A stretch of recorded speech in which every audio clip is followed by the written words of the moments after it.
Ini udah record. Yuk mulai.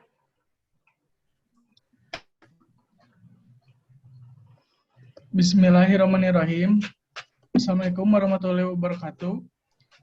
Di sini kami akan mempresentasikan hasil jawaban progres tes 5.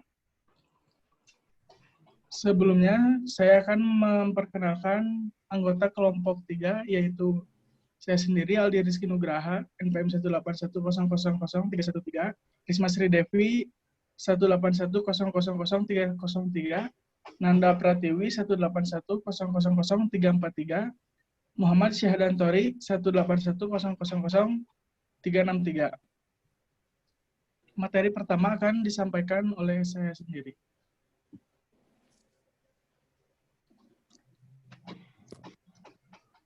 What contract required to made by deed and which must be fully written?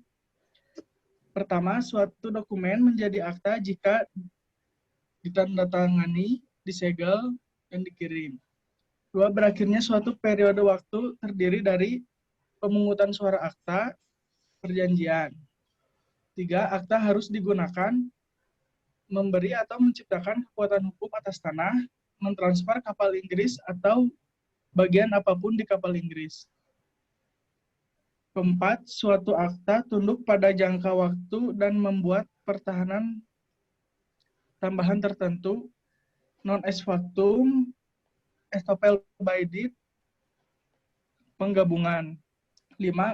Kontrak yang tidak berlaku jika tidak dalam bentuk tertulis yang benar meliputi tagihan penjualan, sewa beli atau perjanjian kredit, kontrak untuk penjualan tanah.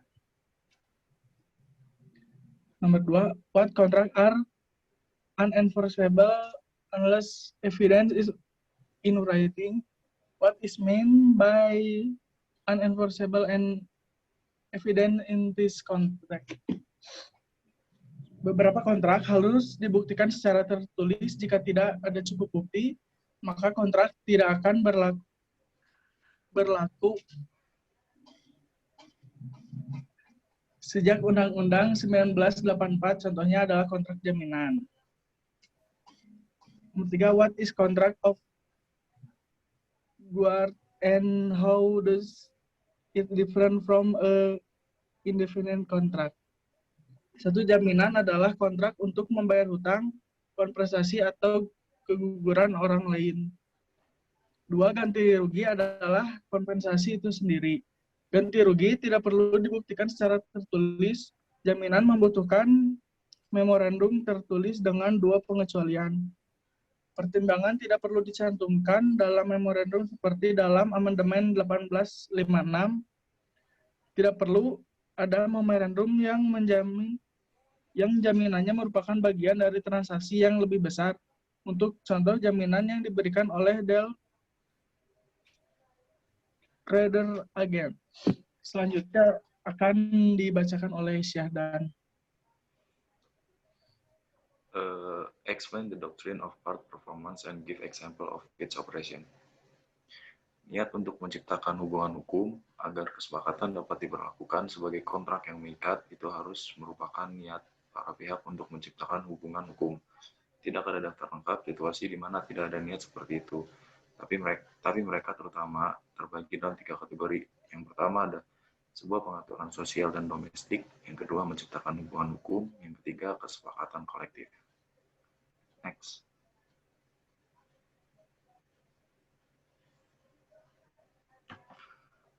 Selanjutnya, when is a contract unenforceable for one of an intention to create legal relation? Kontrak dapat muncul dengan cara yang pertama, dengan melakukan kontrak diselesaikan segera setelah uang dimasukkan ke dalam mesin tiket otomatis. Penawaran dibuat saat pemilik mesin menyatakan siap menerima uang. Menerima terjadi saat pelanggan memasukkan uangnya ke dalam slot. Yang kedua, berdasarkan hukum. Undang-Undang Penjualan Barang tahun 1979 menyatakan bahwa jika ada kontrak untuk penjualan barang yang tidak ada harga yang disepakati, pembeli harus membayar harga yang wajar. Ini adalah salah satu dari banyak kasus di mana hukum mengintervensi dan mengeluarkan masalah dari tangan para pihak. Selanjutnya yang ketiga, dengan kesimpulan yang terkenal, Deyah, Satanita, dan Pakri dimasukkan untuk perlombaan masing-masing. Pemilik harus mematuhi peraturan klub ya. Ya, bertabrakan dengan muncul pertanyaan apakah pemiliknya telah menandatangani kontrak satu sama lain. Keluarga bangsawan memutuskan bahwa mereka memiliki efek dari masuknya mereka ke perlombaan dan usaha untuk terikat oleh aturan-aturan ini untuk saling mengenal. Sudah cukup, saya pikir, untuk menciptakan kewajiban kontrak untuk melepas tanggung jawab itu, kata Tuan Hersel. Pengetahuannya tentu saja adalah bahwa semua pesaing memiliki ceknya sendiri. Pengetahuannya tentu saja adalah bahwa semua pesaing telah pergi ke klub kapal pesiar untuk mematuhi peraturan. Tidak berarti satu pesaing mengetahui keberadaan atau identitas pesaing lainnya. Next.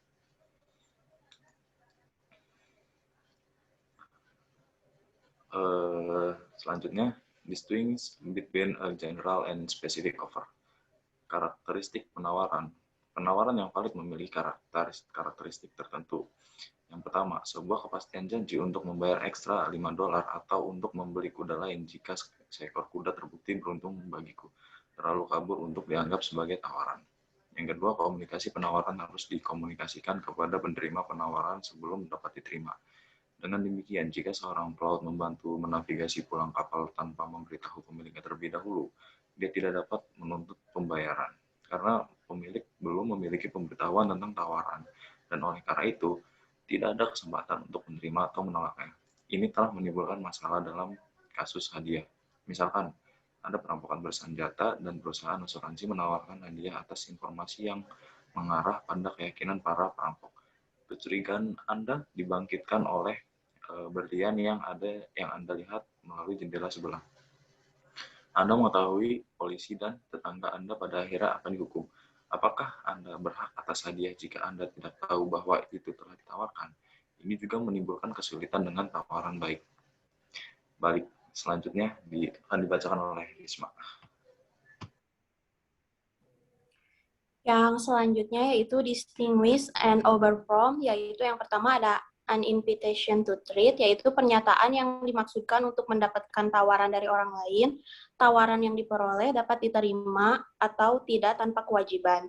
Selanjutnya ada a statement of intention, pernyataan niat atau pengumuman lelang yang akan datang. Penerimaan dapat dilakukan dengan cara apapun, asalkan dikomunikasikan kepada pihak pemberi penawaran.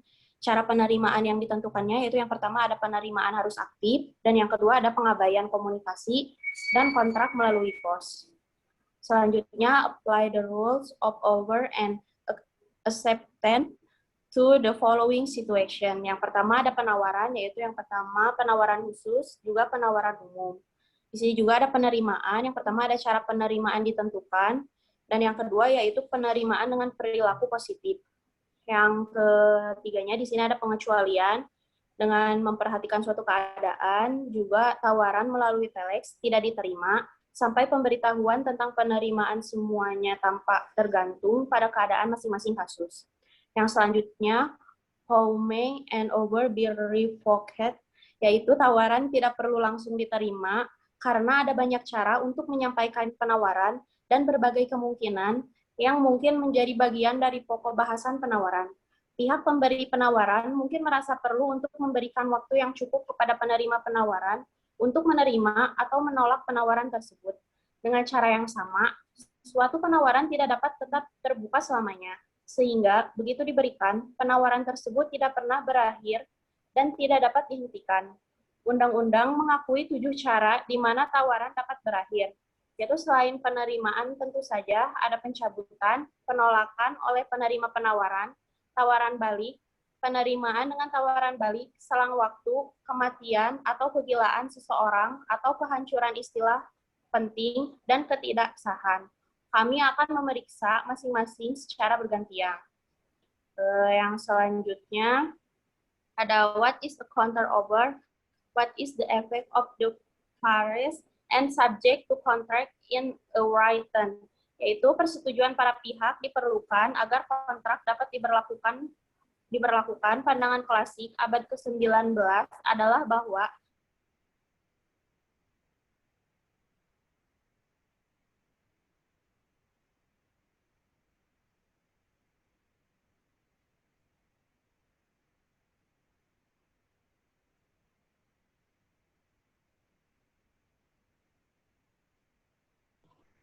Risma nge-lag ya?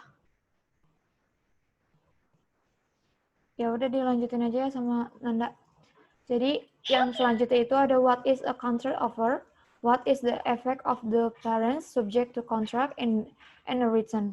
Jadi di sini tuh ada persetujuan para pihak diperlukan agar kontrak dapat diperlakukan. Pandangan klasik abad ke-19 adalah bahwa harus ada konsensus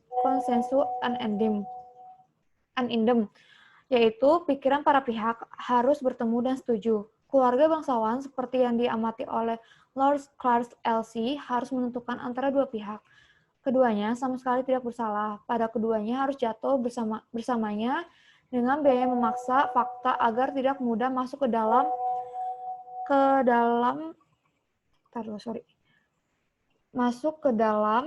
mana ya tadi? Fakta agar tidak mudah masuk ke dalam slot penawaran, penerimaan, dan pertimbangan yang ditandai. Dan selanjutnya ini ada comment of the statement that there can be a contract to make a contract. Jadi di sini ada penerima yang berlaku bersyarat baru adalah tawaran balasan yang menolak tawaran asli dan menyebabkan tidak berlaku lagi. Jadi di mana sebuah rumah ditawarkan untuk dijual dengan harga $1.000 dan penerima penawaran menerima seharga $950, maka penawaran tersebut tidak berlaku. Jadi contohnya di sini ada dari penawaran balasan adalah pertarungan bentuk di mana dua perusahaan menukar bentuk standar mereka. Satu perusahaan membuat penawaran dengan penyertaan persyaratan standarnya sendiri. Perusahaan kemudian melakukan kontrak. Belakang muncul masalah. Persyaratan standar siapa yang berlaku? Secara teknis, perusahaan penawaran dengan mengubah persyaratan membuat penawaran balasan yang diterima oleh kinerja semuanya tampak bergantung pada keadaan masing-masing kasus.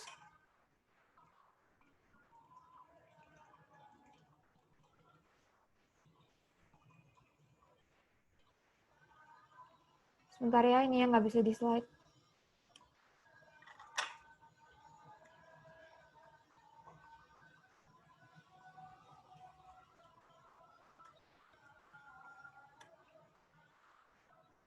Ini kenapa nggak bisa di slide ya? Halo, masih dengar nggak suaranya? Masih.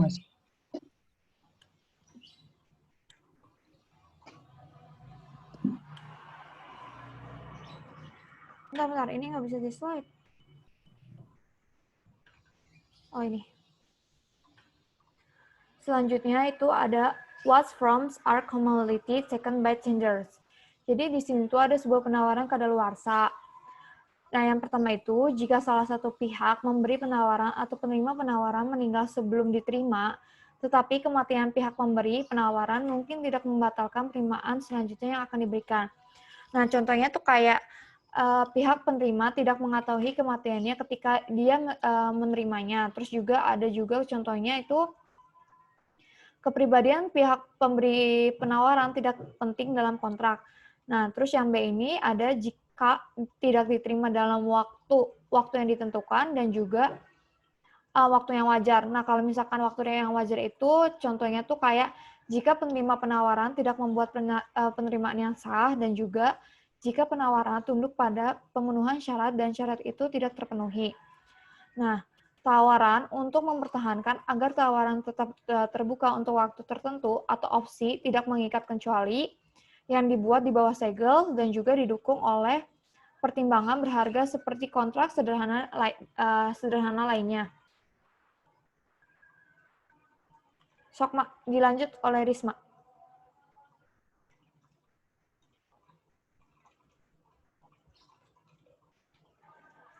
Risma lanjut. Yang selanjutnya ada pernyataan tidak sebesar penawaran, yaitu pernyataan pendahuluan berdasarkan analisis mungkin ternyata bukan sebuah penawaran. Ada undang-undang untuk memperlakukan ini adalah pernyataan yang dimaksudkan untuk mendapat tawaran dari orang lain. Itu tidak memiliki kekuatan hukum, tawaran yang diperolehnya dapat diterima atau tidak tanpa kewajiban. Ada banyak contoh undang-undang untuk suguhannya. Yang pertama yaitu penerimaan juru lelang untuk ditawar. Ada tampil menjualkan barang dengan harga di toko swalayan, juga ada katalog atau harga yang mengiklankan barang untuk dijual. Yang B, pernyataan niat mengumumkan lelang yang akan didating. Yang ketiga, yang C, komunikasi informasi dalam proses negosiasi. Pernyataan harga di mana seseorang bersedia untuk mempertimbangkan untuk menjual sebidang tanah. Yang selanjutnya, ini dibaca. Nggak, selanjutnya sama aku aja. Bentar ya, ininya nggak bisa di next.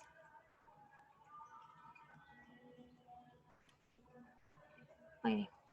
Selanjutnya ini yang terakhir itu ada under a hoarding article for sale in a newspaper, address as follow, nearly new mini, good condition, $100, and his name and address, and we saw the address and sent a check for $500, saying in his letter, if I don't hear to the contrary, I shall assume the car is mine and will collect it tomorrow. Is there a contract? Jadi di sini ada karakteristik penawaran. Nah, tawaran yang valid memiliki karakteristik tersebut tertentu. Contohnya kayak A, kepastian janji untuk membayar ekstra $5 atau untuk membeli kuda lain jika seekor kuda terbukti beruntung bagi saya. Terlalu samar untuk dianggap sebagai tawaran.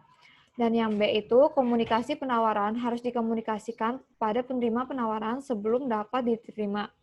Jadi, jika seorang pelaut membantu menavigasi pulangnya kapal tanpa memberitahu pemiliknya terlebih dahulu, dia tidak dapat menuntut pembayaran. Karena pemilik belum memiliki pemberitahuan tentang tawaran dan oleh karena itu, tidak ada kesempatan untuk menerima atau menolaknya. Terus juga, ini telah menimbulkan masalah dalam kasus hadiah. Misalkan ada perampokan bersenjata dan keyakinan para perampok. Kecurigaan Anda dibangkitkan oleh hasilnya yang Anda lihat melalui jendela sebelah. Dan juga di sini ada isi penerimaan. Nah, kalau di isi penerimaan itu, penerimaan harus tidak memenuhi syarat dan harus sesuai dengan setiap detail persyaratan penawaran. Nah, jika misalkan ada dua masalah lain mungkin muncul, yaitu pertama itu ada di mana penerima tersebut menghasilkan persyaratan baru. Dan juga jika persyaratan tidak pasti. Dan selanjutnya di sini juga ada pencabutan. Kalau pencabutan itu, tawaran dapat dibatalkan kapan saja sebelum diterima. Pertama itu, pencabutan harus dikomunikasikan karena sampai penerimaan penawaran benar-benar menerima pencabutan, dia berhak untuk menerimanya. Dan juga selanjutnya komunikasi. Komunikasi tidak langsung diketahui penerima penawaran tentang pencabutan yang tidak dapat ia terima di kemudian hari.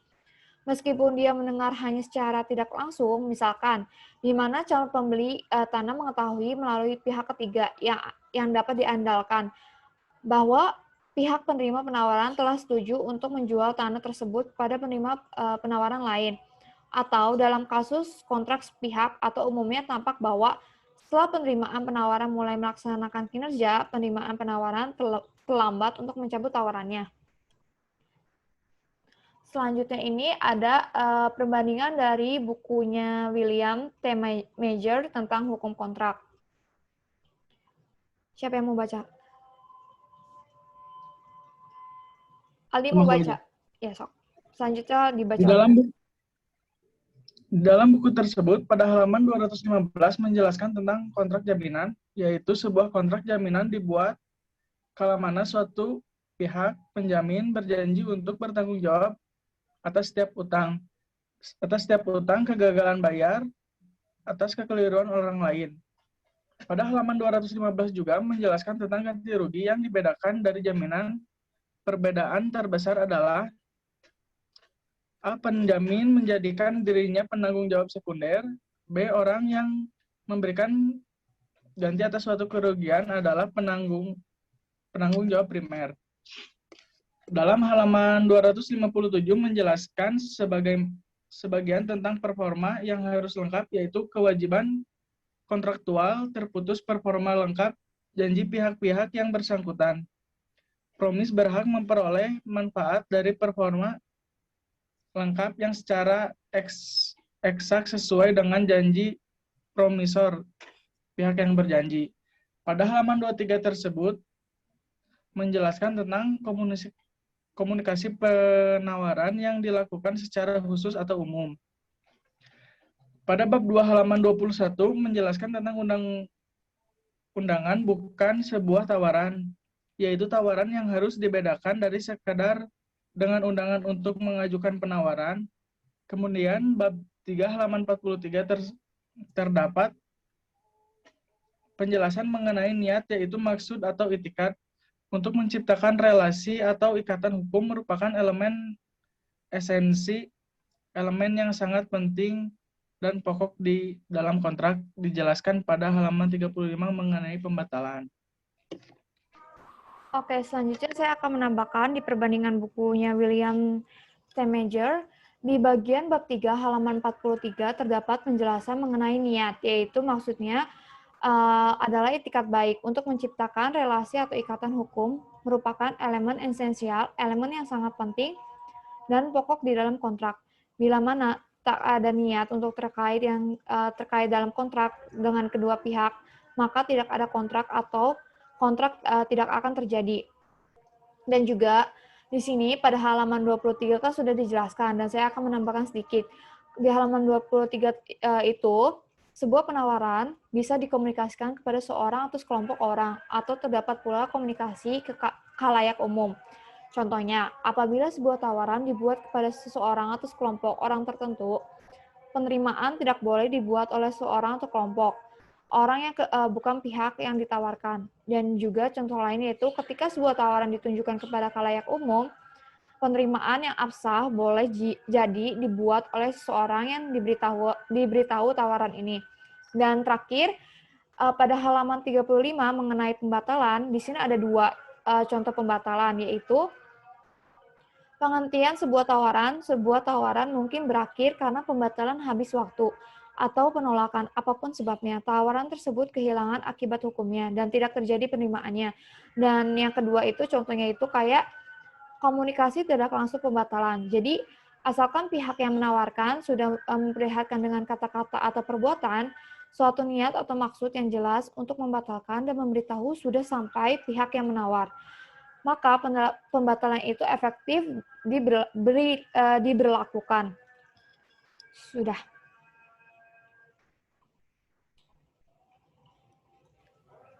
Sekian dari kelompok kami. Maaf bila ada salah kata. Wassalamualaikum warahmatullahi wabarakatuh.